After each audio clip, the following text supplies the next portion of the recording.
Hello, it's David here. A very warm welcome to this week's edition of People and Politics. If you've not already done so, please subscribe to the show. I'd be very grateful. Joining me in today's programme to chew over all the headlines is Conservative MSP Murdo Fraser. Welcome to People and Politics.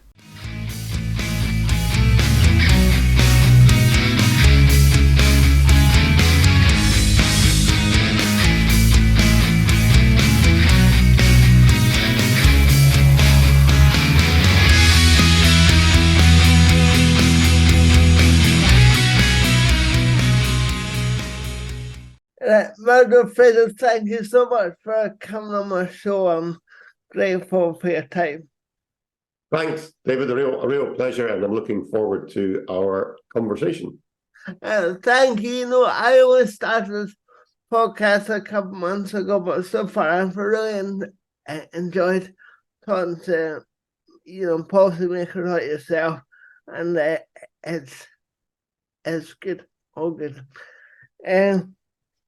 So you told me at the end of what seems to be a pretty torrid week for the government and Richie Sunak in particular. I don't know where to start. There's so much going on. There has been, David. I mean, obviously, at Holyrood, we're a little bit, detached from what's happening in Westminster, but we do nevertheless take a close interest in it.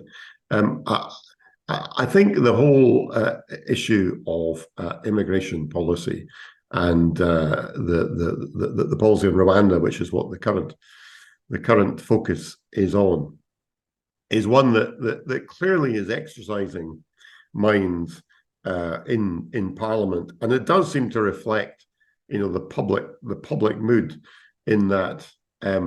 It really all kicked off a couple of weeks ago when we saw the latest immigration figures being published, which showed that net immigration into the UK was at record levels. Now, I suppose one of the ironies is that if you remember back to the Brexit vote in 2016, one of the arguments for people who supported Brexit, I should say, I was not a Brexit supporter. I was part of the Remain campaign, but one of the arguments for people who supported Brexit was to say that was a way we would better control immigration.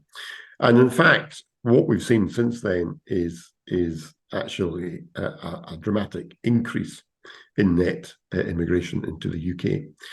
And I mean, I've always taken the view that immigration is not a bad thing. Immigration can be very positive for the country. It can help fill gaps in the economy. Culturally, it can be a positive because it brings people with different traditions and backgrounds and cultures, enriching the country.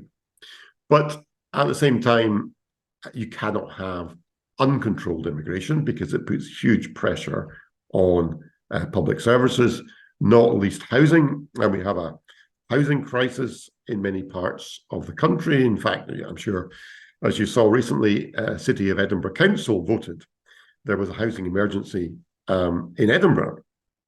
And is even more acute, I think, in many cities south of the border.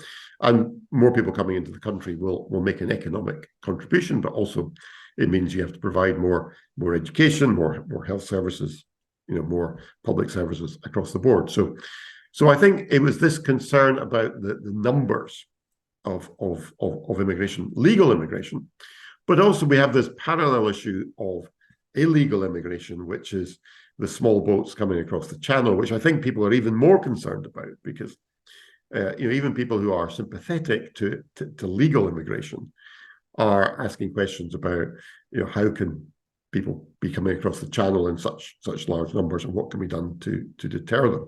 So the government, I suppose, has got two difficult tasks. One is to try and bring down legal immigration, but doing it in such a way that it doesn't cause damage to the economy.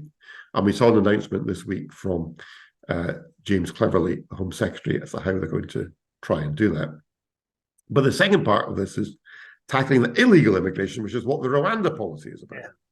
And I'm not a particular enthusiast for the Rwanda policy, but I do think, government's got to try and do something to try and tackle this issue. And, there's not many people with many bright ideas about how you try and deter illegal immigration. And perhaps the Rwanda policy, if it worked, would be one way of acting as a deterrent, where people currently in France, risking their lives to come across the channel, might think twice if they thought they might end up in Rwanda rather than in the UK.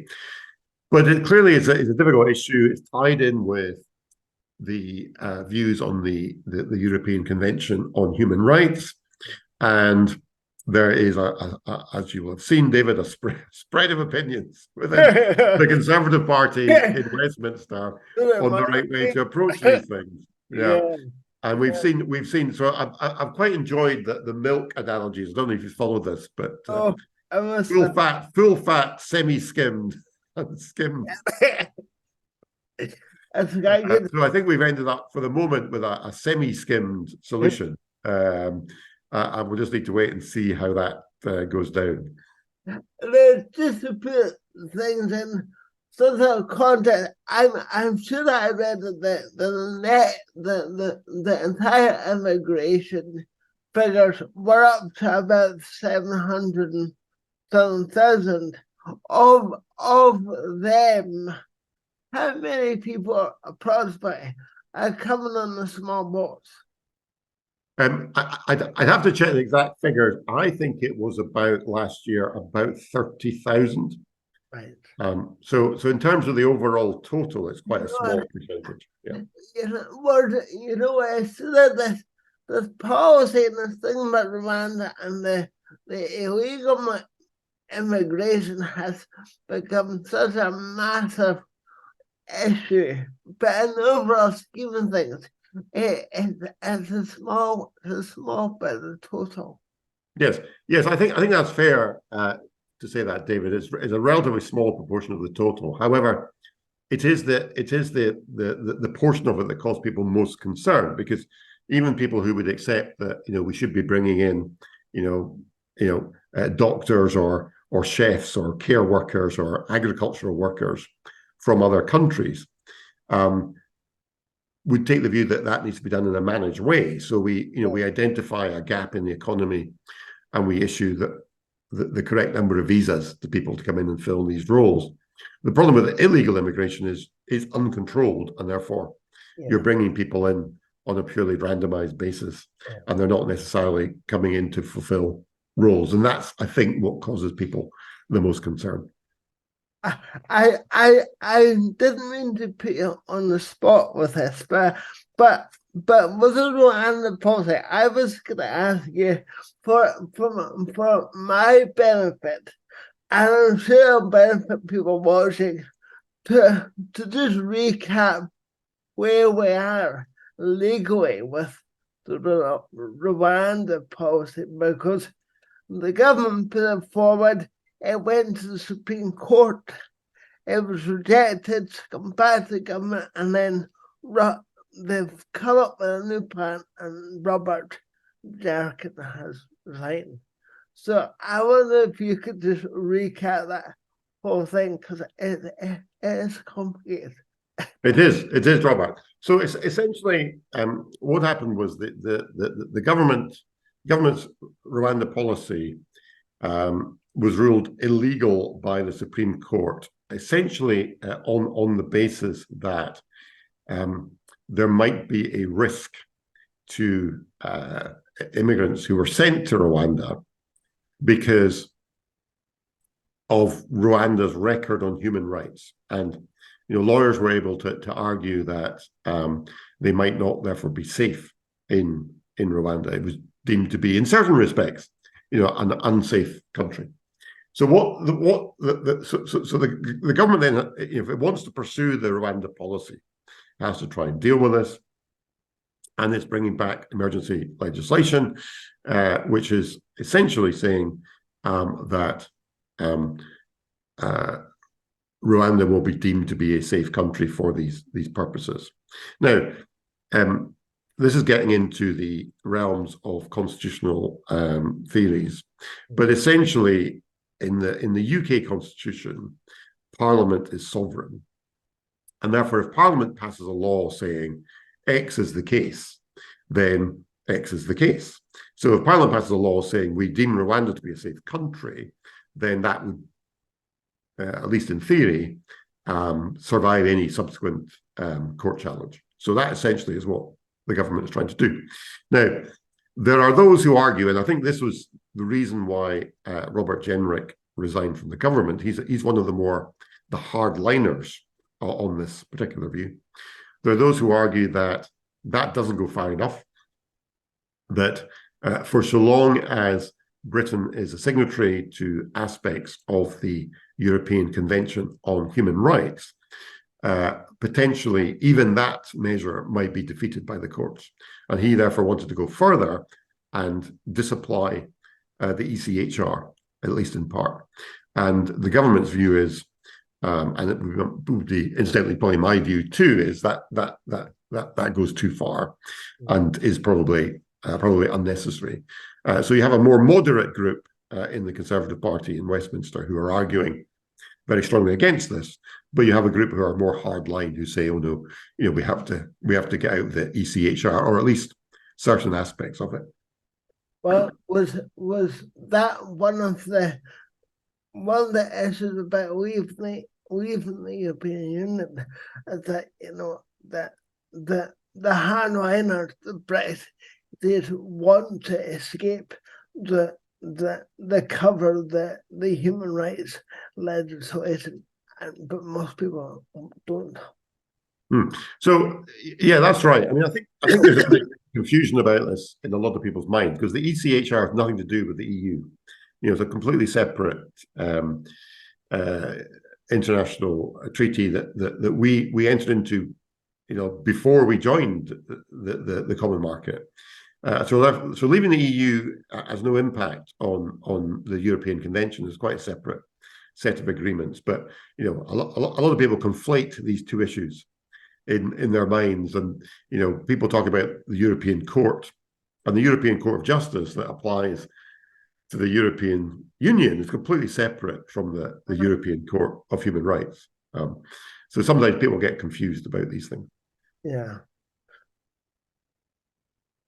The Scottish government seem to have a policy when it comes to people. They seem to want to open their doors as wide as possible, and they want a wave of this enemy comes to Scotland, and how.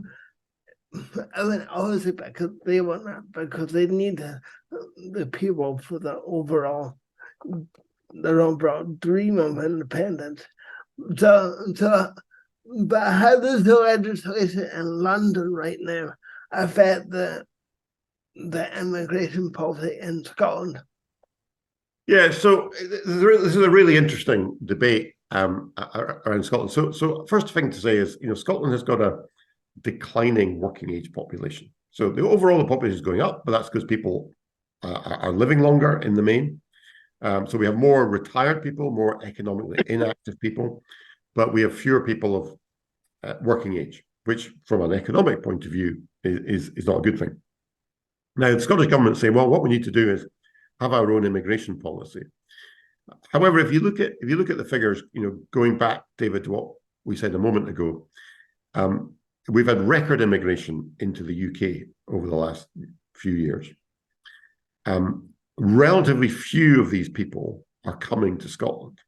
So I looked at the figures for last year, and Scotland lags behind every part of England apart from the northwest in terms of attracting new migrants.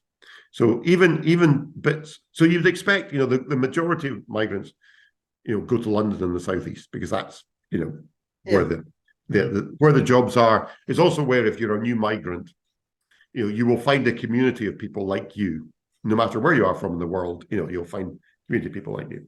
So you'd expect London and the southeast to do well, but even places like the Midlands and the southwest and the northeast of England do better in terms of attracting migrants. So our challenge to the Scottish government has been to say, well, it's not the immigration laws that are stopping people coming to Scotland. It must be something else. And I think there's two bits to this. One is economic opportunity. So migrants will go to wherever they see secure jobs and opportunities for their families. The Scottish economy has not performed well compared to the UK average.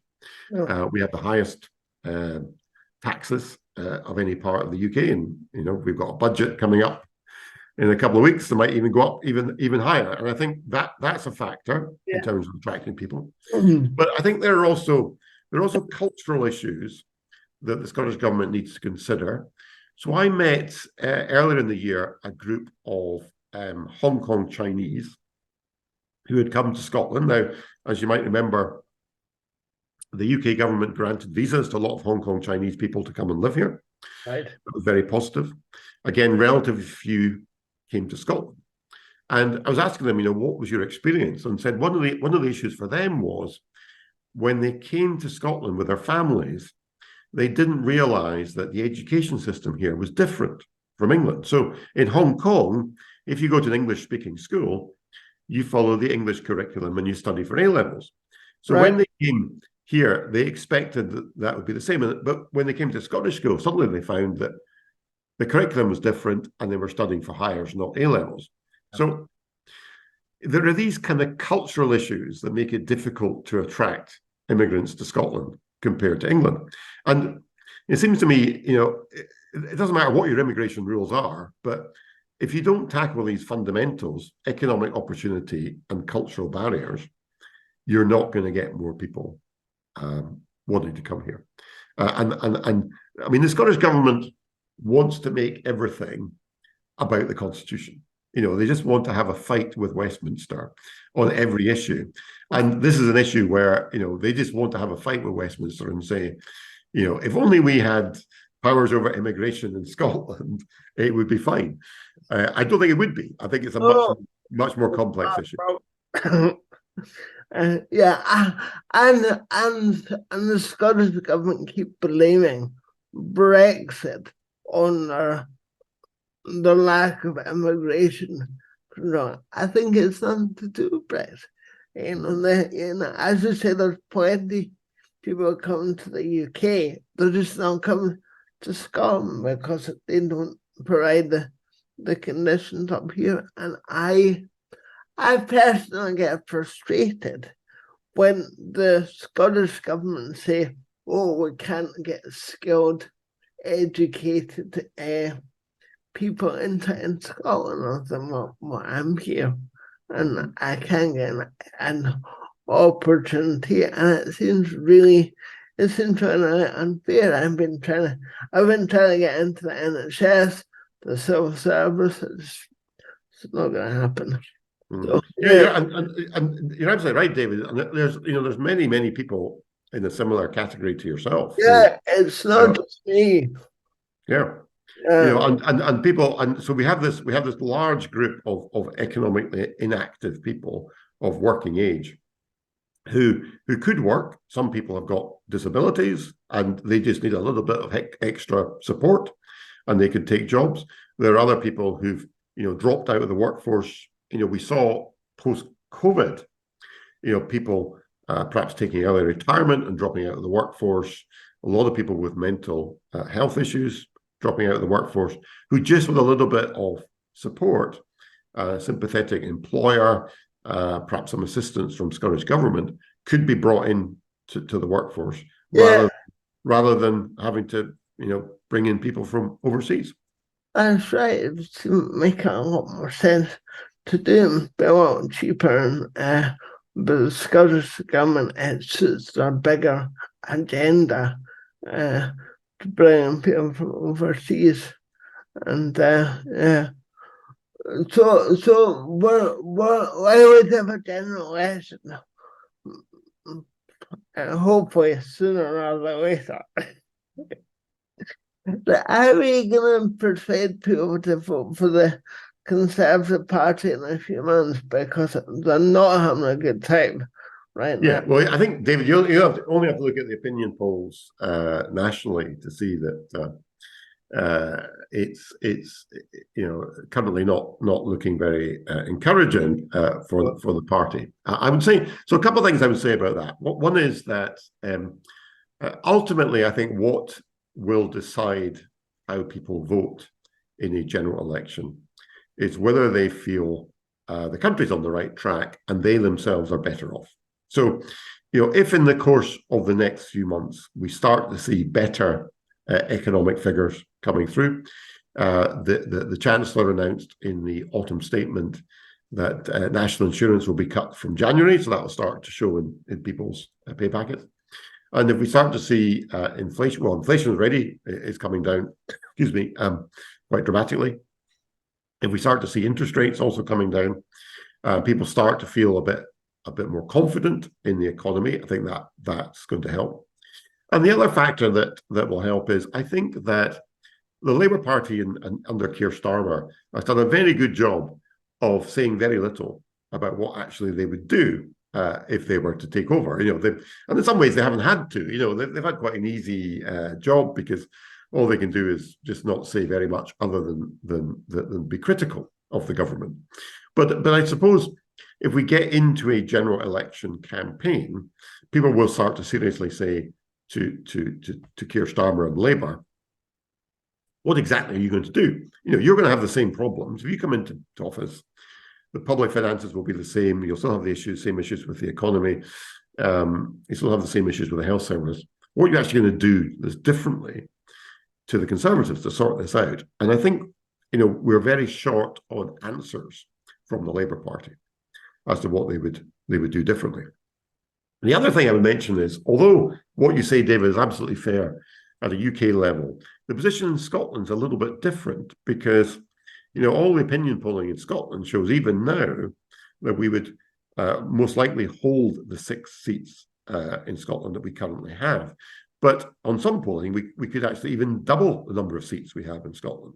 Wow. Because the election in Scotland is, a different context from the election in the UK, because here you have an SNP government that's been in power for 16 years and lots of issues with the SNP, not least, you will have seen this week the latest figures on education, which are really depressing. The PISA, as it PISA's PISA. It's very depressing. Yeah, and a whole range of other things, with the SNP. And I think in a Scottish context, I think while people will certainly have in their minds this is about who's in 10 Downing Street, I think probably a Scottish general election will be more about casting a judgment on the SNP. And in that context, in seats where we are competitive with the SNP, we think we can do pretty well. So even if we're facing tough times south of the border, we think we can still do okay in Scotland.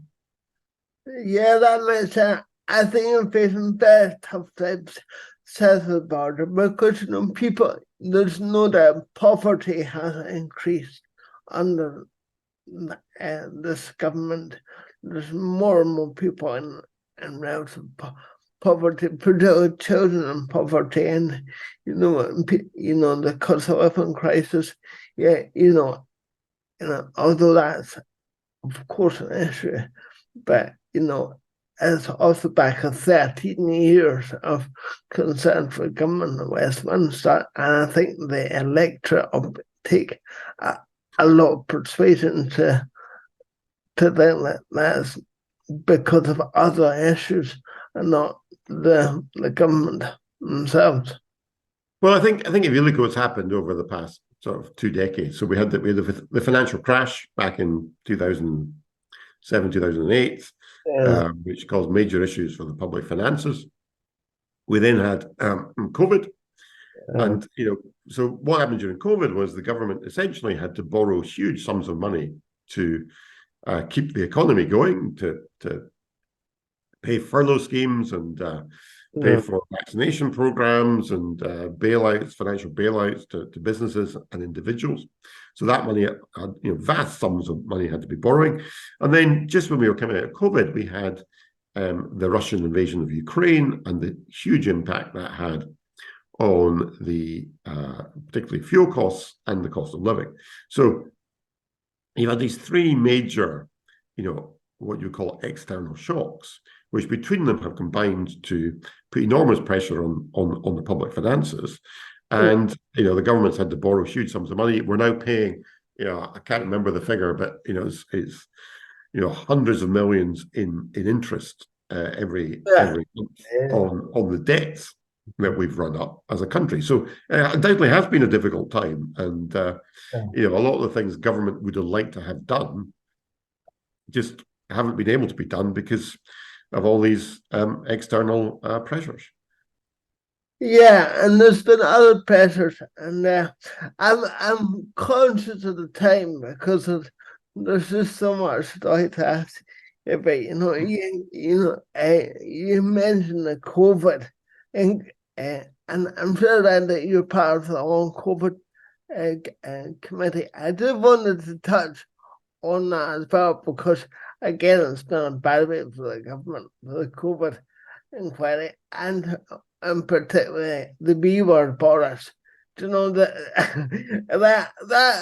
not helped the Conservatives' cause right now, and I wanted to ask you, what do you think we'll get out of the COVID inquiry? Because we already know Boris and his cabinet were incompetent and not and economical with the truth, shall we say.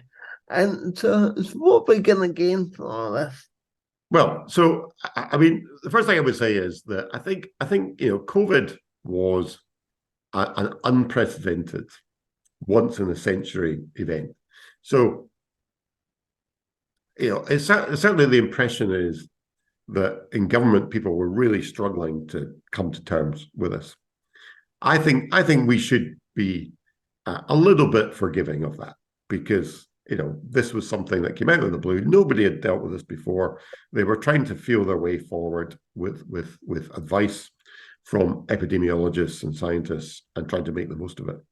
And at the same time, wrestling with a really difficult question, which is, we've got this killer virus, which you have to try and stop to try and save people's lives. At the same time, we need to be aware that we can't just destroy the economy completely.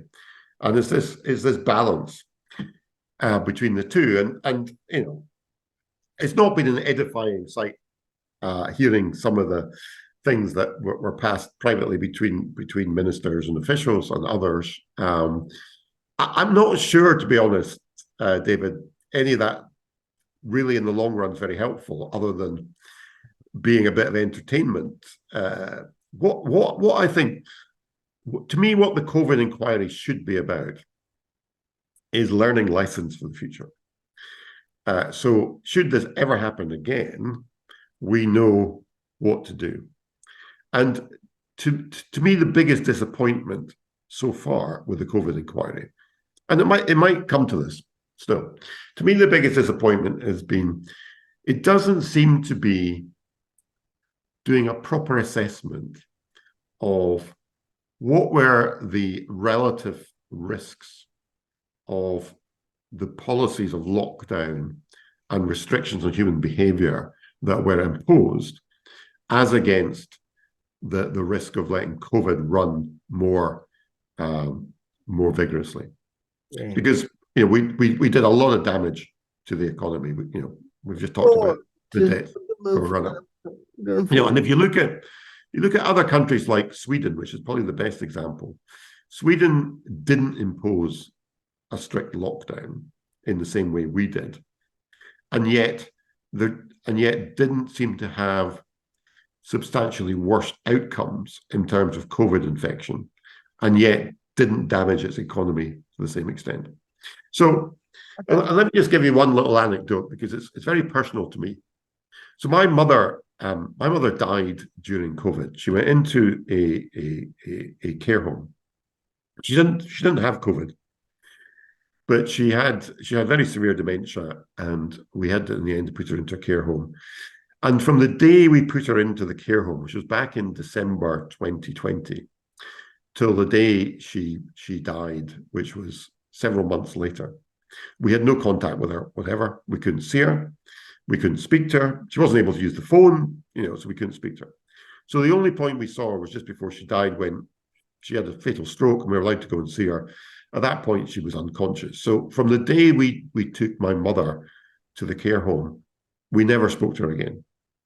And that's just my experience, but there are thousands of other families across Scotland who had the same experience of, loved ones in care homes who were totally isolated, in some cases for years.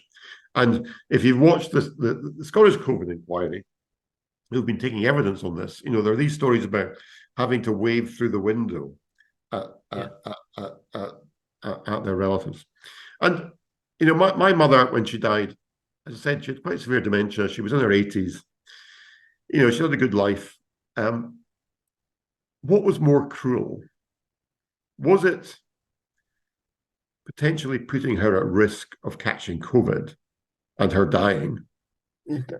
Or was it depriving her of access to her family for the last few weeks or months of her life? And you know what? I think if she'd been given the choice, she would have said, I'd rather see my family. Because, she was at that stage in life where she wasn't going to live for another 10 years. Anyway. But she wasn't given that choice. We were never given that choice. The government basically said, no, you're not allowed to see her. She's not allowed to see you. And what I would like to see the COVID inquiries do is focus on those questions. Yeah. Not all this tittle tattle about who was calling who names on what's. That would make it so much more meaningful and so much more worthwhile than, like you say, the tittle tattle and who said what. And part of my concern is the COVID inquiry in London. I worry that it makes what they did in Scotland look competent, because they made plenty of mistakes in Scotland as well. They were late to lockdown, and yet they're making it. They have done that way, that we did so much better up here, which is absolutely, it's simply not true.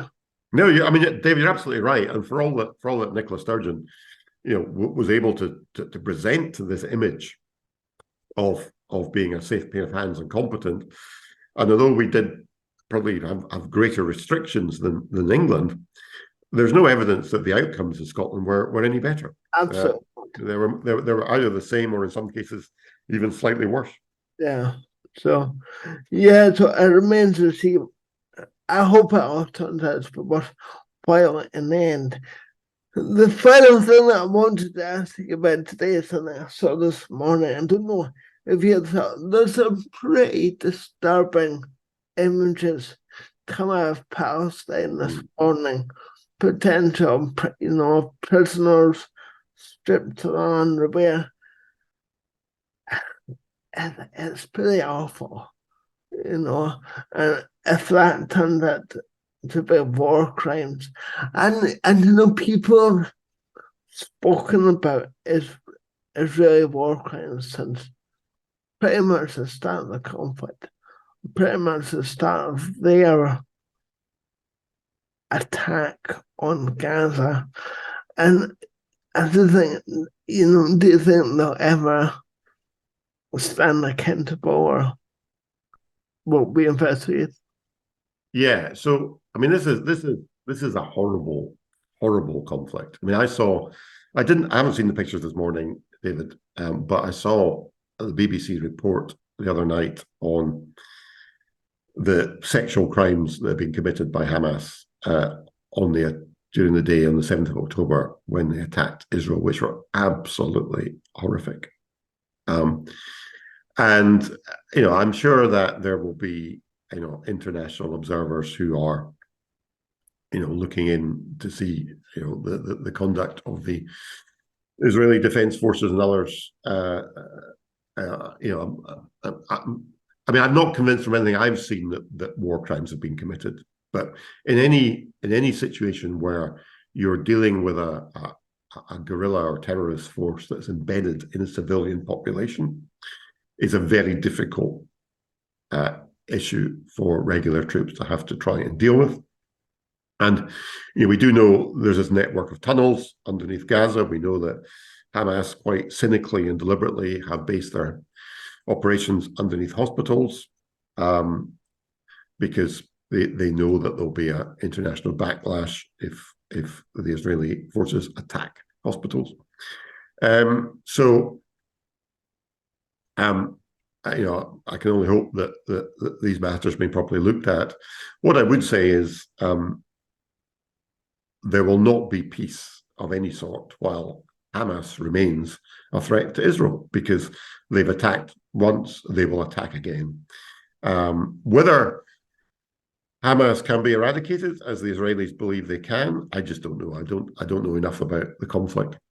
I did have the privilege of visiting both Israel and the West Bank. I think it was back in 2018. Wow. And we spoke to people on both sides of the conflict, and it was both fascinating and enlightening and depressing, the conversations we had. And essentially, the problem in Israel and Palestine is you have two groups of people who both believe they are entitled to the same bit of land, and neither are willing to concede that the others have an equal right to it. So, when you see people chanting, from the river to the sea, what that basically means is they see a Palestine with no place for the Jewish people at all. That's what it means, right? Yeah, because from the river to the sea means from the Jordan to the Mediterranean. So we met Palestinians who said to us, there will never be peace for so long as there are Jews living in our homes. And we said to them, well, when did the Jews put you out of your homes? And it was in 1948 at the time of partition. And so you've got people who it's not even their parents, it's their grandparents or their great-grandparents.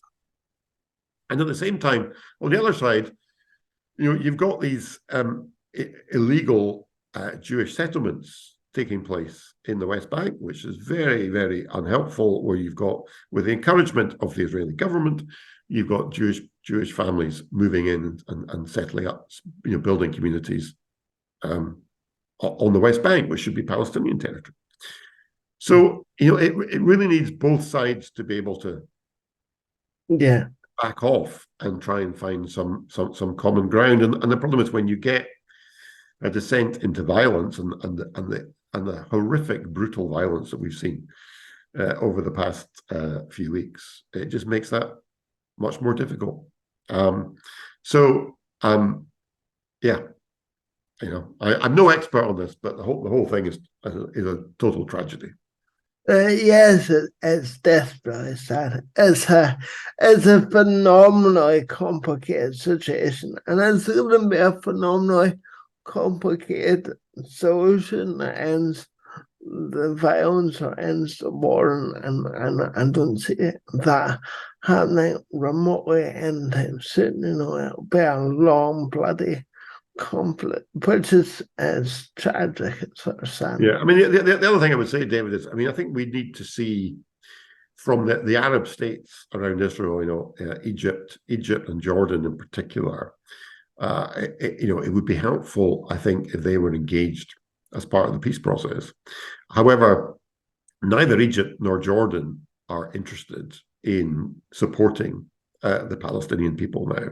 No. There was a time when they were. Previously, you might remember the peace accords back in the 70s and 80s. The late Henry Kissinger, who just died last week.